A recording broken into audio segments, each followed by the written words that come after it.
షూటింగ్ల కోసం చాలా ప్లేసెస్ వెళ్ళింటారు కదా, అక్కడ ఎక్కడైనా ఎవరైనా వచ్చి ఏదైనా మాట్లాడడం అలా ఏదైనా గుర్తుండిపోయిన సంఘటన ఏమైనా ఉందా? ఒకసారి ఒక ఇన్సిడెంట్ మాత్రం జరిగింది షూటింగ్లోనే. అసలు చనిపోవలసిన దాన్ని నిండు సంసారం సినిమాలో సిఎస్ రావు గారు, ఆయన కూడా ఎప్పుడు ఉగ్రరూపం ధరించి ఉంటాడు. ఆయన అంటే మహా భయం ఆర్టిస్టులకి. సాయంత్రం లైట్ పోతుంది, ఆత్మహత్య చేసుకునే సీను. పైన చెట్టు ఎక్కించారు, చెట్టు మించి కింద నీళ్ళలో దూకాలి. నీళ్ళంటే నాకు భయం. అప్పటికి డైరెక్టర్ చెప్తే నేను వింటూనే ఉన్నాను. డూపును రామారావు గారి కోసం డూపును పెట్టారు. ఆవిడ ఇలా పడ్డం ఏంటి, నువ్వు వెళ్ళి ఆవిడని గబుక్కుని పట్టుకోవాలి అని చెప్పారు. నాకు భయంతో గబుక్కుని దూకేశాను. వాడు రావడం ఫ్యూ సెకండ్స్ లేట్ అయింది. ఈ లోపల నీళ్లు తాగేశాను. ముక్కులోంచి చెవుల్లోంచి నీళ్ళు వెళ్ళిపోయి నోట్లోకి నీళ్లు వెళ్ళిపోయి తాగేశాను. ఉక్కిరి బిక్కిరి అయిపోయి ఊపిరి ఆడటం లేదనమాట. అప్పుడు అతను డూపు వచ్చి గబుక్కుని పక్కకు తీసుకొచ్చాడు. ఇంకా ఆ రోజు అతన్ని పట్టుకోన డైరెక్టర్ గారు ఎన్ని తిట్లు తిట్టారంటే, నీకేం చెప్పాను నేను, ఆవిడకి ఏదన్నా అయితే ఎవరు మరీ చెప్పాను. అంత పైనుంచి ఆవిడ గబుక్కుని దూకేశారు, తెగ తిట్టారు. కానీ చాలా లక్కీ ఆ రోజు మాత్రం నేను బతకడం. జీవితంలో మర్చిపోలేని సంఘటన ఏదన్నా ఉంది అంటే ఆ సినిమా సంఘటన అదే. తల్లి రోల్స్ అంటే మీరే ప్రసిద్ధి కదా, మీ ముందు తల్లి రోల్స్కి ప్రసిద్ధి చెందిన వాళ్ళు ఎవరు? నా ముందు తరం అంటే కన్నాంబ గారిని చెప్పాలి, శాంతకుమార్ గారిని చెప్పాలి. అంటే వాళ్ళ సినిమాలు చూసి మీరు ఇన్స్పైర్ అయ్యారా వాళ్ళని చూసేలాగా? డెఫినెట్గానండి. కన్నాంబ గారు చేసిన సినిమాలు చూస్తే మహాతల్లి. మరి ఆ రోజుల్లో మరి ఓన్గా డైలాగులు, పెద్ద పెద్ద డైలాగులు. మనోహర్ కథలో కూడా ఉంటుంది ఆవిడే అమ్మ. మనోహర్ సినిమా చూస్తే ఆవిడ ఏమిటనేది అర్థమైపోద్ది. మనోహర్ తమిళ శివాజీ గణేష్. అప్పట్లో నువ్వా నేనా అని హీరోలతో పోటీ పడి మదర్ క్యారెక్టర్స్ చేసేవాళ్ళు. పండ్రిబాయి గారు కానీ వీళ్ళందరూ మరి మహానటీమణులు. నిజంగా చేతులెత్తి నమస్కరించాలి వాళ్ళందరికీ, నా ముందు తరం వాళ్ళకందరికీ. అంటే వాళ్ళని ఆ క్యారెక్టర్స్ చూసి ఓహో ఇలా చేయాలి ఇలా అలా ఏమైనా అనుకునేవారా మీరు అప్పట్లో? అనుకోవడం కాదు కానీ వీళ్ళు ఇంత గొప్పగా డైలాగులు ఎలా చెప్పగలుగుతున్నారు, ఇంత జ్ఞాపక శక్తి ఎక్కడి నుంచి వచ్చింది, తెలుగు వాళ్ళ ఉండి తమిళ ఇంత అనర్గళంగా వీళ్ళు మాట్లాడుతున్నారే అని ఆలోచించేదాన్ని నేను.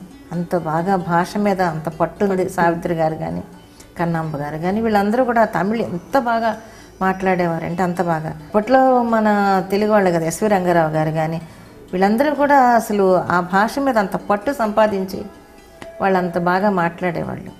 అవి చూసి మాత్రం చాలా గర్వపడేదాన్ని నేను. మన వాళ్ళు పరభాష చిత్రాల్లో కూడా ఇంత బాగా మాట్లాడుతున్నారు అని చాలా సంతోషపడేదాన్ని. ఇంటి ఇల్లాలికి ఎంత సౌభాగ్యం, ఇంటిల్లి పాతికి అంత వైభవం. ఆ పాటలు ఆపి నా మొహాన్ని కాస్త కాఫీ పోస్తావా? ఇదిగో ఈ ముగ్గు పూర్తి చేసేసి వచ్చి పోసేస్తానండి. ఈ ముగ్గులెవడు కనపట్టారా బాబో? దమ్ము మీద దమ్ము లాగేస్తోంది ఇదవత్తండి బాబో. ఇక అబ్బాయి ఎవతి యువతి అంటారేంటి? వారు మా శ్రీమతి గారు.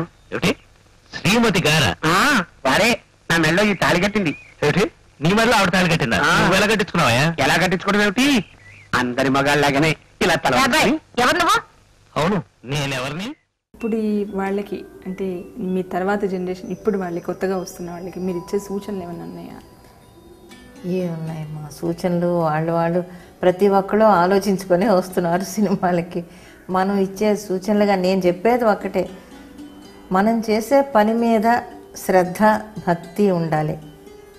ఆ రెండూ పెట్టి ఒక ప్రొడ్యూసరు మన కోసం సినిమా తీస్తున్నాడు, ఒక డైరెక్టర్ మన కోసం డైరెక్ట్ చేస్తున్నాడు అంటే వాళ్ళ మీద గౌరవంతో. నిజంగా నేను చెప్తున్నాను, ఒక ప్రొడ్యూసరు లేకపోతే సినిమా ఎక్కడి నుంచి వస్తుంది చెప్పండి? అది ఏ హీరో అయినా కానీ ఎవరైనా కానీ ప్రొడ్యూసర్ పెట్టుబడి పెడితేనే వాళ్ళు ఎన్ని కష్టాలు పడి పెడుతున్నారో, ఎక్కడ అప్పులు తెచ్చి పెడుతున్నారో.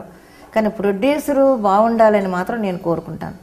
అలాగే అందరూ కోరుకోవాలని నేను ఆశిస్తున్నాను. ఎందుకంటే పెట్టుబడి పెట్టి ప్రొడ్యూసర్ లేకపోతే వీళ్ళందరూ ఎక్కడ ఉంటారు చెప్పండి? ఎవరికి కోపాలు వచ్చినా రాకపోయినా నేను మాత్రం ఇది మాత్రం నేను నమ్ముతున్నాను. భగవంతుడి సాక్షిగా ప్రొడ్యూసర్ బాగుండాలి, మంచి మంచి సినిమాలు తీయడానికి అందరికి పెట్టుబడి పెట్టడానికి తగిన శక్తి ఉండాలి. ప్రొడ్యూసర్ లేకపోతే వీళ్ళందరూ ఎక్కడ ఉంటారు? ఇప్పుడు ఏ హీరో అయినా కూడా పెట్టుబడి తను ఒక ప్రొడ్యూసర్గా మారే కదా సినిమా తీస్తున్నాడు. సో అందుకని ఎప్పుడూ కూడా ప్రొడ్యూసర్ బాగుండాలని నేను కోరుకుంటాను. ప్రొడ్యూసరు ఒక సినిమా తీస్తున్నాడంటే లేదా ఒక సీరియల్ తీస్తున్నాడంటే ఒక 40 కుటుంబాలు 60 కుటుంబాలు డిపెండ్ అవుతాయి, బతుకుతున్నాయి కదా మరి. సో డెఫినెట్గా నా దృష్టిలో ప్రొడ్యూసరు నెక్స్ట్ బాగా తీయగలిగే డైరెక్టరు వీళ్ళిద్దరూ చాలా గొప్పవాళ్ళు. వాళ్ళని మనం గౌరవించాలి. వాళ్ళు చెప్పినట్టు కనుక మనం విని మనం వెళుతూ ఉంటే, మన పని మీద భక్తి శ్రద్ధ కనుక పెడితే తప్పకుండా మంచి భవిష్యత్తు మనకు ఉంటుందని ఇప్పుడు వచ్చే ఆర్టిస్టులకి నేను చెప్పేది అదొకటే. ఒక అమ్మలాగా, అది సినీ తెర మీద, వెండి తెర మీద కూడా అమ్మే కదా, ఒక చక్కటి అమ్మ మీరు యాక్చువల్గా. సో అమ్మలకి ఇచ్చే సలహా ఏదైనా ఉందా? ప్రతి తల్లి బిడ్డల్ని ప్రేమగానే చూస్తుంది. ప్రతి తల్లి తన బిడ్డలు బాగా ఎదగాలనే ఆశిస్తూ ఉంటుంది.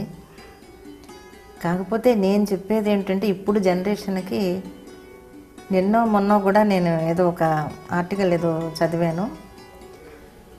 పిల్లల మీద లేనిపోని బాధ్యతలు బరువులు పెట్టకుండా వాళ్ళకి ఏది ఇంట్రెస్టో ఆ ప్రకారం కనుక వెళ్ళగలిగితే ఆ మదరు జీవితం సఫలమైనట్టే అని నేను అనుకుంటాను. ఎందుకంటే ఇప్పుడు నా బిడ్డకి ఏదన్నా ఒక ఆశ, చదువుకోవాలనో లేకపోతే ఒక మీడియాకి రావాలనో లేకపోతే ఇంకేదో చేయాలనో ఒక ఇంట్రెస్ట్ ఉంటుంది. అలా కాకుండా నువ్వు చదువు 24 గంటలు నువ్వు మార్కులు తెచ్చుకో, పక్క వాళ్ళతో కంపేర్ చేసి నువ్వు అలా తెచ్చుకోవట్లేదు ఇలా తెచ్చుకోవట్లేదు అంటే ఆ చిన్న మనసు, అది చిన్నప్పటి నుంచే బాధపడి వాళ్ళు మొండిగా తయారవుతున్నారు పిల్లలు. అలా కాకుండా వాళ్ళకి ఏది ఇంట్రెస్ట్ ఉంది, ఏ లైన్లో ఇంట్రెస్ట్ ఉంది, ఏదైనా బతకడానికి మంచి పేరు తెచ్చుకోవడానికి. ఏమీ లేని మన కళాకారులు ఎంతమంది ఉన్నారండి స్టేజ్లో. మా ఫారెన్ అంతా వెళ్ళి మంచి మంచి పేరు తెచ్చుకున్న కళాకారులు ఎంతోమంది ఉన్నారు కదా.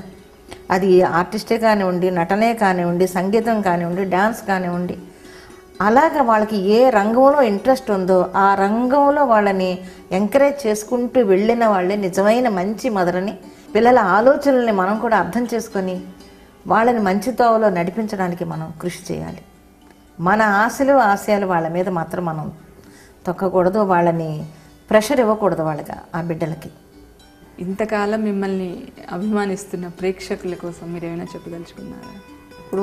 ఇప్పుడు ఎప్పుడు తెలుగు ప్రేక్షకులు నన్ను అభిమానిస్తూనే ఉన్నారు, ఆదరిస్తూనే ఉన్నారు.